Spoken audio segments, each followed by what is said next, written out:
Hello সবাইকে কেমন আছো? আশা করছি সবাই ভালো আছো। আজকে আমি খুব সকাল সকাল উঠে স্নান টান করে রেডি হয়ে গেলাম, কারণ আজকে খুবই একটা স্পেশাল দিন। আজকে আমাদের নতুন দোকানের গৃহপ্রবেশ পুজো।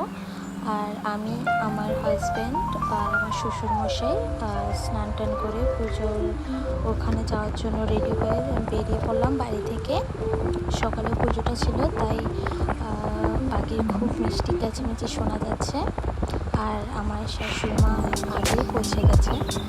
আমাদের দোকান আমাদের বাড়ি থেকে বেশিটা দূর না, একটুই দূর, হেঁটে যাওয়া যায়। এটা হলো আমাদের দোকান, আমরা এসে পড়েছি। আমার শাশুড়ি মা এসে সব পুজোর সব রেডি করে ফেলেছেন, কারণ ঠাকুরমশাই খুব তাড়াতাড়ি এসেছেন। ভোগ টোগ সব রেডি করেছেন। তারপর পুজো শুরু করে দিয়েছেন ঠাকুরমশাই এসে, কারণ অন্যখানে পুজো করতে যাবেন, তাই খুব তাড়াতাড়ি পুজো শুরু করেছেন। তারপর চোখও শুরু করেছেন উনি। খুব ভালোভাবে পুজো কেটেছে আমাদের, ভালোভাবে পুজোটা সম্পূর্ণ হয়েছে। পুজোর পরে সব কিছু শেষ করে আমি আমার কিছু নিজের ক্লিপ নিলাম, কিছু দোকানেরও ক্লিপ নিলাম। এখনও দোকান পুরো রেডি হয়নি, আর ভিডিওটা অনেক আগেরই ছিল। আমি মোবাইল দেখতে দেখতে এটা গেলাম।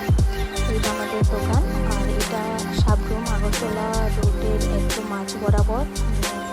এই ছোট্ট মিনি ব্লগটা কেমন লাগলো তোমরা অবশ্যই কমেন্ট করে জানাবে, আর সবাই সুস্থ থাকবে।